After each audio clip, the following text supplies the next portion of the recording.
kids, are you gonna be annoying during this video? Are you gonna be annoying? Or you gonna be cute? Let's find out. Go on, go play.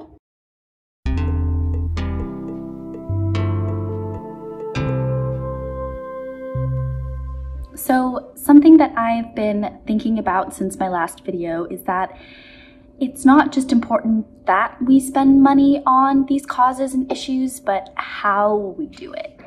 The point of my last video was basically to say that there is more money available to achieve our goals than a lot of people believe.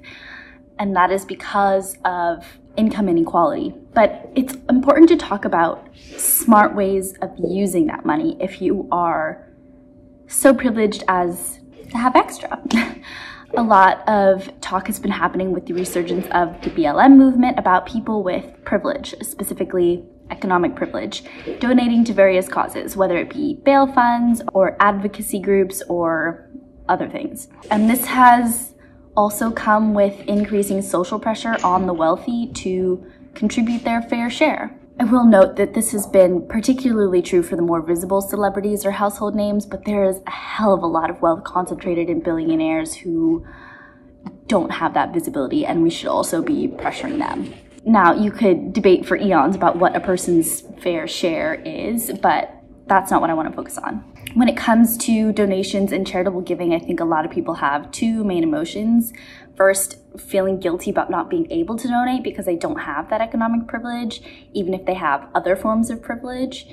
And two, feeling angry at the economically privileged for not donating or not donating more. But what I want to focus on is a third emotion, feeling angry that we have to donate at all. Just to be very clear from the beginning, I am in no way saying donations or charity are altogether bad. What I am saying is that analyzing why these donations are necessary in the first place is just as important. I came across a really great article recently about the difference between charity and justice, and I want to really quickly share some of the main points. Charity is the provision of social services such as food, clothing, shelter, advocacy, etc. for marginalized groups. It is directed at the effects of injustice and addressing the existing problems in our society.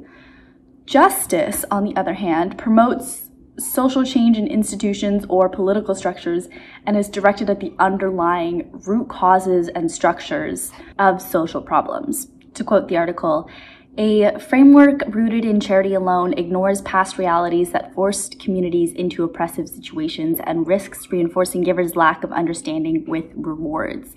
This sort of charity might relieve guilt and help some people sleep better, but it produces no reflection on either the genesis or perpetuation of inequality."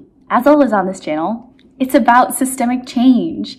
As Martin Luther King Jr. said, philanthropy is commendable, but it must not cause the philanthropist to overlook the circumstances of economic injustice which make philanthropy necessary. You know, it's wonderful to donate to a food bank, but at the same time, ask yourself, why don't these people have enough to eat? Why are the majority of people in need of this food BIPOC? It's incredible if you are able to donate to hurricane disaster relief, but ask yourself, why is this becoming a more common necessity? Why are the majority of people in need of this relief BIPOC? It's fantastic to donate to bail funds for BLM protesters, but ask yourself, why do these people need to be protesting in the first place? I think the conversation around the current BLM protests is doing a really great job at highlighting the root causes of the problem and advocating for systemic change. It's kind of like the whole deal. So that last example really shows the difference between a charity donation and a justice donation. One of the reasons why it is so uncommon to see the ultra wealthy donating for justice rather than charity is because their wealth is derived from the unjust power relations prevalent in our society. Foundations like, say, the Gates Foundation are the direct beneficiaries of the accumulation of vast concentrated private wealth, resulting from enormous income disparities. They contribute vast sums to charitable causes. Again, not always or entirely a bad thing, but the failure to address the root causes of the systemic inequality that requires such charity maintains the existing power structures. A really great example of this is from the Gates Foundation projects, specifically agricultural programs in sub-Saharan Africa. I could do a whole freaking video series about it. But the gist is, the Gates Foundation sought to address poverty, malnutrition, and food security in sub-Saharan Africa. Yay. But the way they did this was by essentially making it easier for industrial agriculture to move in and making small farmers beholden to international agricultural corporations like Monsanto for their seeds, fertilizers, and pesticides. And it turns out it's really debatable how much this actually helped poverty, malnutrition, and food security in the region. But it most definitely did not address the root causes of these problems, instead perpetuating the unequal and unjust power relations between the global north and global south. You know, as we've all heard a lot recently, silence is compliance. The failure to address systemic inequality means actively perpetuating it.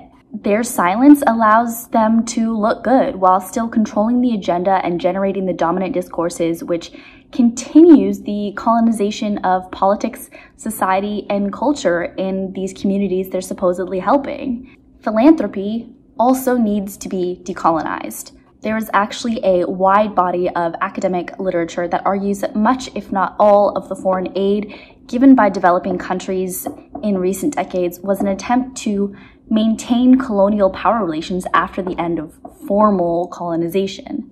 You know, these countries have been intentionally marginalized and exploited for the economic gain of their former oppressors. And this is the difference of grassroots organizations and campaigns.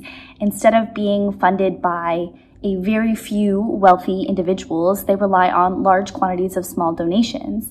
And because they are not beholden to the systems that create wealth disparity, they can speak out against them and more effectively champion systemic change. So when you are donating to an organization or promoting an organization for others to donate to, remember to ask yourself why that donation is necessary. Seek out organizations that are not just providing temporary band-aid solutions to our various social ills, but also challenging the systems that create them. Organizations that are engaging with and valuing the existing leadership in the community they plan to serve and promoting narratives that affirm that leadership rather than claim superiority. All philanthropic work needs to be integrated in transformative systemic change and decolonization.